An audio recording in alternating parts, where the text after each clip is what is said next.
और आज की एक और बड़ी खबर, भोपाल की सेंट्रल जेल से फरार होने के बाद पुलिस मुठभेड़ में मारे गए सभी 8 सिमी आतंकियों के मामले में नया खुलासा हुआ है।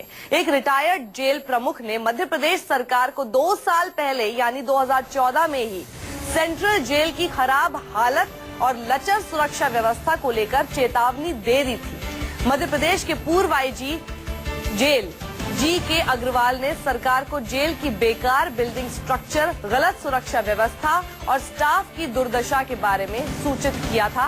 अग्रवाल ने इस चिट्ठी की copy national security adviser Ajit Doval और इंटेलिजेंस ब्यूरो के भी भेजी थी। बावजूद इसके जेल में सुरक्षा व्यवस्था दुरुस्त नहीं की गई, जिसके बाद इस बार सिमी के 8 आतंकी यहां से भागने में कामयाब हो गए और उसके बाद उनका इनकाउंटर करना पड़ा।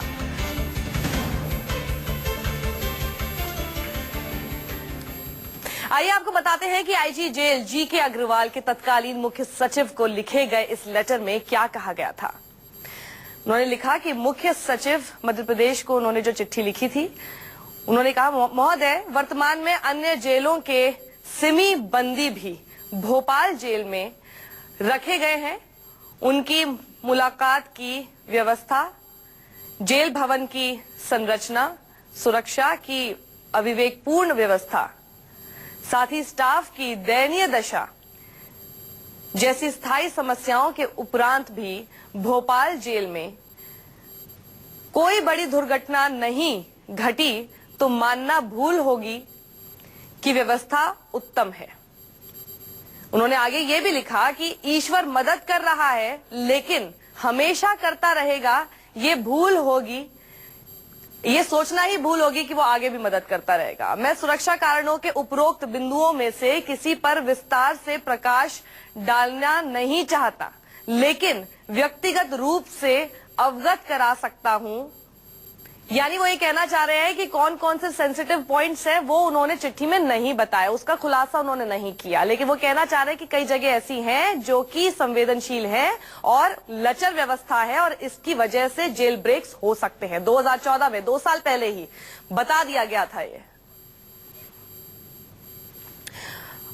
और आइए सीधे बात करते हैं हमारे संवाददाता गोविंद सिंह से। गोविंद, ये 2 साल पहले बता दिया गया था, इस बीच 2 सालों में क्या कोई भी कदम नहीं उठाया गया? क्यों नहीं लिया गया गंभीरता से इस पत्र को? देखिए साक्षी, सबसे पहले तो जो आईएसओ प्रमाणित जो जेल है भोपाल की सेंट्रल जेल, जहां से जो सिमी के 8 खुकार आतंकी फरार हो जाते हैं, उसके बाद इस जेल की सुरक्षा पर सवाल उठते हैं, सुरक्षा व्यवस्था पर तमाम तरह के सवाल उठाए जाते हैं। ये तो आज की बात है, लेकिन 2 साल पहले तत्कालीन आईजी जी.के. अग्रवाल ने, जेल आईजी मध्य प्रदेश के थे, उन्होंने इस बात को लेकर एक चिट्ठी मुख्य सचिव सरकार को लिखी हुई थी, जिसमें उन्होंने साफ तौर पर कहा था कि जेल की जो व्यवस्था स्ट्रक्चर है वो पूरी तरह से सुरक्षा के पैमानों पर कहीं से भी पुख्ता नहीं है और यहाँ पर सिमी जैसे संगठन के खूंखार आतंकियों को रखना तो कहीं से भी वाजिब नहीं है। तो उस चिट्ठी में ऐसी तमाम बातें उन्होंने लिखी थी, जिसमें उन्होंने इस बात का जिक्र भी किया था कि अब तक अगर उस वक्त तक अगर इस तरह की कोई घटना नहीं हुई थी तो एक भगवान की मर्जी मान सकते हैं, लेकिन भगवान हर बार इस तरह कृपा करता रहेगा ये भी संभव नहीं। और अब ये साबित हो चुका है, जब सिमी के 8 आतंकी वहां से जेल तोड़कर फरार हुए हैं,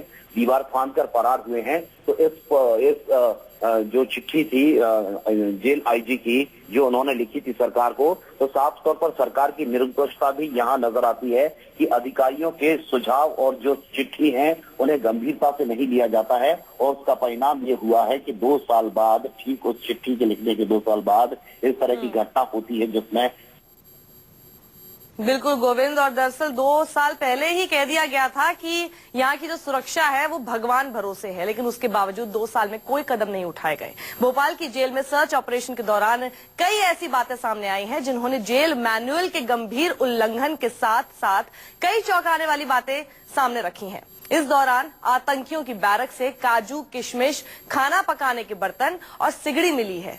ये जेल मैनुअल का खुला उल्लंघन और बेहद खतरनाक है। भोपाल से सिमी के आतंकियों के भाग जाने के बाद जेल में 21 आतंकियों के बैरक में चलाए गए सर्च ऑपरेशन में सुरक्षा में गंभीर लापरवाही सामने आई है। यहां ड्राई फ्रूट्स, काजू, बादाम, किशमिश, छुआरे, पिंड खजूर के अलावा खाने बनाने के बर्तन और सिगड़ी मिली है। कितना बड़ा उल्लंघन है ये, सोचिए आप। मंगलवार को इनके कमरों में लगे टीवी के कनेक्शन काट दिए गए हैं और 1.5 महीने से खराब पड़े सीसीटीवी की मरम्मत शुरू कर दी गई है। लेकिन सबसे बड़ा सवाल यही है कि जब 2 साल पहले आपके संज्ञान में लाया गया था तो तब ये सब काम क्यों नहीं किया गया? क्यों ऐसा मौका दिया गया कि वहां से सिमी के आतंकियों को फरार होने का मौका मिल गया?